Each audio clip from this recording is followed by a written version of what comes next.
Hello, I'm Greg Hurst. And I'm Lisa Farana from Channel 11 News. We want to thank you for purchasing a copy of Reign of Terror. For the next 90 minutes, KHOU and the Houston Chronicle will bring you stories and also photos from our extended coverage of Tropical Storm Allison, which lingered in South Texas for nearly a week. Allison left behind billions of dollars in damages and hundreds of people without homes or businesses.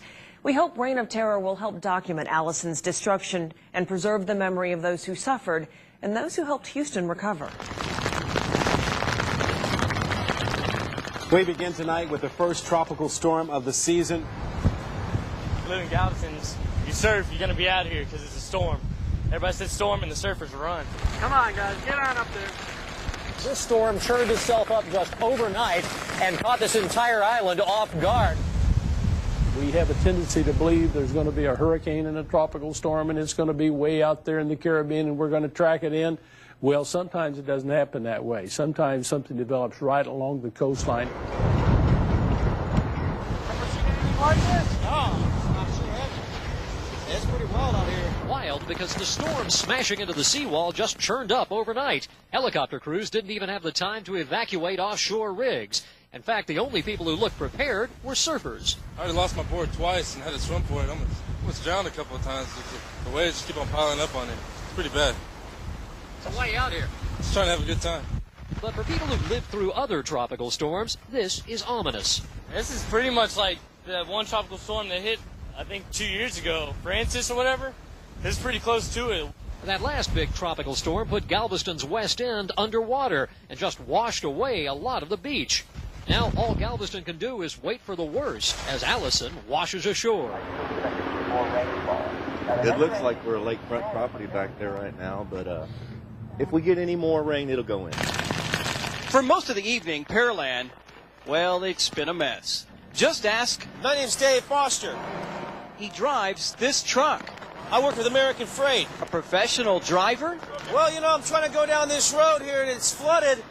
But, you know, being in a big rig like this, you think you can do it. Better be safe than sorry. Thought I'd do a U-turn, got stuck in the mud. That's the old classic story, getting stuck in the mud, you know. For a price, a big tow truck bailed Mr. Foster out. And to be fair, he wasn't the only one needing it around here today. The water was waist deep in many places, creeping into some houses and completely covering this truck. Yeah, that's part of a toolbox sticking up there. This is McCowell Road at FM 518 in the heart of Pearland, where the water continues to rise. And really no relief in sight at this point because the rain, as you can see, is falling hard. Many people were frustrated around here, but not all. I got off work about 6:30, so. So Richard Sharp began riding around in his canoe, having a little fun, giving our photographer Art Murray a lift so we could get these good pictures. Sharp paddling the whole way. Last time our neighborhood flooded was Alicia, so that's a long time. And Sharp has lived here 22 years.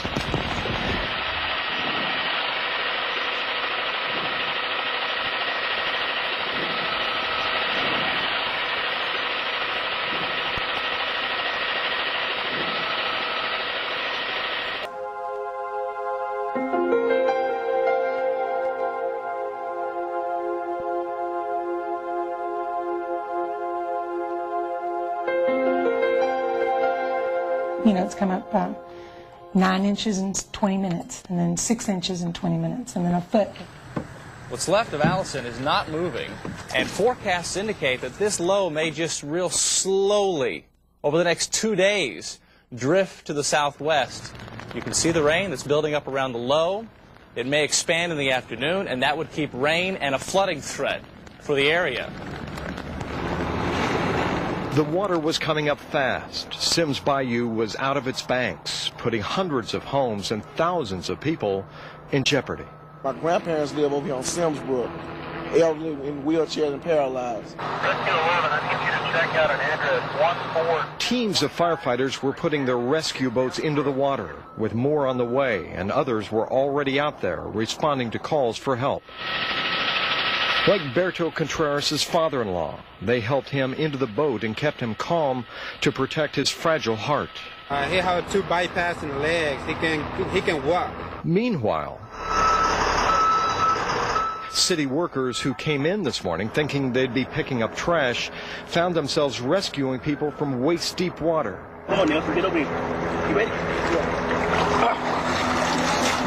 First came those who couldn't get out on their own. Later, they became 5-ton taxis, carrying whole households. It went on like this for hours. Mothers and fathers carrying their little ones out. The elderly and frail getting the help they needed.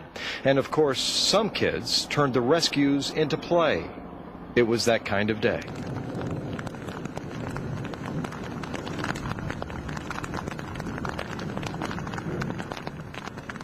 We are prone in the Texas Gulf Coast to some of the greatest intensity rainfalls anywhere in the United States, and it's just a fact of life.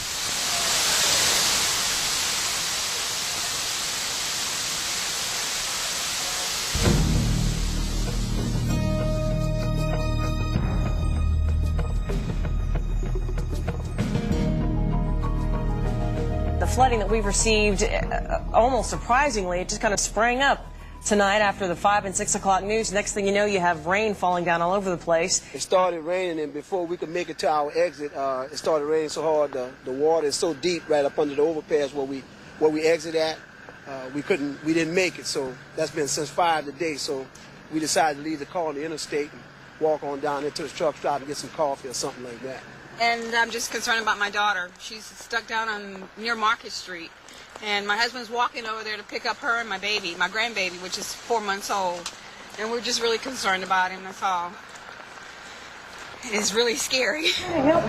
Our day started actually talking with people trying to deal with damage from Tuesday and Thursday. All this is my clothes out of my closets. But then more rain. On Lafferty, just off of Spencer Highway, the water took just minutes to rise. Down the street of the city of South Houston, an organized effort began to keep water out of the police station. Generators supplied by the fire department helping the situation there. It's pretty bad. It's pretty bad. People are stranded all over the place. Yeah. And we're just hanging out. I'm glad I found a high place. Yeah, and you got food inside there. Yes, so sir. okay. Yeah, we're fine. Further west, at College Avenue and Interstate 45 South, this was the scene. High water, a whole too familiar scene. People pushing stranded vehicles. It was just a mess. We're going now out to the West Loop in 59, and here's what you see. Just impassable. So you can see the bayou is still starting to rise behind me. It came out yesterday. The folks who live around here don't want it to come out again, and we've talked to several people, Lisa and Greg, who said, well, we're just going to go ahead and leave. We don't want to take another chance. We'll come back and do the cleanup when we understand the rain has stopped. And that's the big question. When is it going to stop? And nobody knows. Look behind me right now. You see just hundreds of cars jammed up there, water up to their hoods, above their hoods. Even a fire engine down there stuck amidst all the traffic, and it's just a remarkable sight. Now, we are exactly on, this is 610, that's headed towards 45 and the Ship Channel Bridge. That's where we're located at this point, pretty close to the Budweiser plant, if you know where that is, at 610 and I-10. And this is 610 completely shut down due to about, some people say, up to about 10 feet of water down there. Now, Nathan Kavingi, the photographer, is going to pan over here with me. Some of the cars that have come along. Here's some guys sitting right in the middle of the interstate, 610, that just, there's no place to go at this point. All you can do is wait for the water to go down, and then after that, a wrecker car is going to have to come in and tow you out. Then up here on the, basically, the road that leads to 610, you got people stranded up here. 18-wheelers are lined up. People are out of their cars. There's just really no place to go at this point. A remarkable sight here on 610 headed towards 45, basically both directions, just completely shut down, and kind of gives you an idea how fast the water rose over here, because it's just we're going to try to get a shot of Buffalo Bayou. Buffalo Bayou has not had a problem. Oh, and here are some folks that are trying to surf down Stanford, and I'm telling you, this is really dangerous. Look behind the felly. Can you see the water dumping out of the parking lot down Stanford? That feeds right into Buffalo Bayou. And if you're, it's really dangerous. Well, you can also see the lightning out there as well. There's lightning out there, too. There's quite a bit of lightning, and there's the radar right behind me. And it's just incredible. Well, David, I just poked my head out there because my car is about to be a casualty of this flood, and I saw out in our parking lot, one of our manhole covers is blown. So we have this gusher of water out in our parking lot, and we now at Channel 11 are experiencing the flooding like everyone else. There are so some why folks should it be any different, I guess? Right around the corner here, this manhole is blown. It's water that's just flowing out of the manhole. Apparently, they tell me this has happened before, and it gets into the station. So we may be working in a little bit of water here pretty soon. This is just outside of our studios, and the news director, Mike Devlin, there, trying to make an effort to, I guess, try to put a stop to some of the water that's coming in. You There's can see the water in the hallway. So there's several inches of water, and to just give you some perspective, the newsroom was to the left, on the left side of those walls, and the control room is to the right. And the control room is where we have all of the expensive equipment, and when you have this equipment and the electronics, it doesn't operate too well under these conditions, and so that's why we're concerned about staying on the air, as you can see. But if you go outside, it's easy to see how all this water came in, because you walk out there, as I did just a few moments ago, and you see the parking lot, and there's a huge drain there, but the water's not draining in. In fact, water is being pushed out from underneath the ground from the basic sewage or drainage system, and it's coming up, and it's bubbling up, and there is like a small geyser out there, and you see how close it is getting into the control room. And we are above Buffalo Bayou, and we are downstream, well, downhill on Stanford. So all of this has just come together, and we're just getting slammed right now. Just like everybody else is getting flooded, except it just happens to be coming into our studios. And the concern, again, just like we've talked to other viewers before, is that we are close to the bayou. And if the bayou does get outside of its banks, and Buffalo Bayou is huge, so if it gets outside of its banks and more water comes in here, well, who knows how deep it could go. So that's the concern at this point. So you're not in this alone, I guess is what we're trying to tell you. We're right here with you. Well, unfortunately, the worst has actually happened, and we're going to have to actually go off the air, at least temporarily, because we have water that's coming into the building, and it's at least 4 feet high in some areas. So we're going to go back to regularly scheduled programming at some point here in the next minute or two, and then we're going to try to set up some kind of satellite shot through our satellite truck outside, and perhaps get back on the air that way, because we're trying to keep you up to date on the situation as best we possibly can. But this is a situation that warrants an evacuation of our own premises at this point, so we certainly can feel with you, and we understand what's going on with you and your plight as well, because we're all experiencing this together. So stick with us. We hope to be back on the air as soon as possible, but we too here at Channel 11 have to get back to higher ground. We'll be back soon.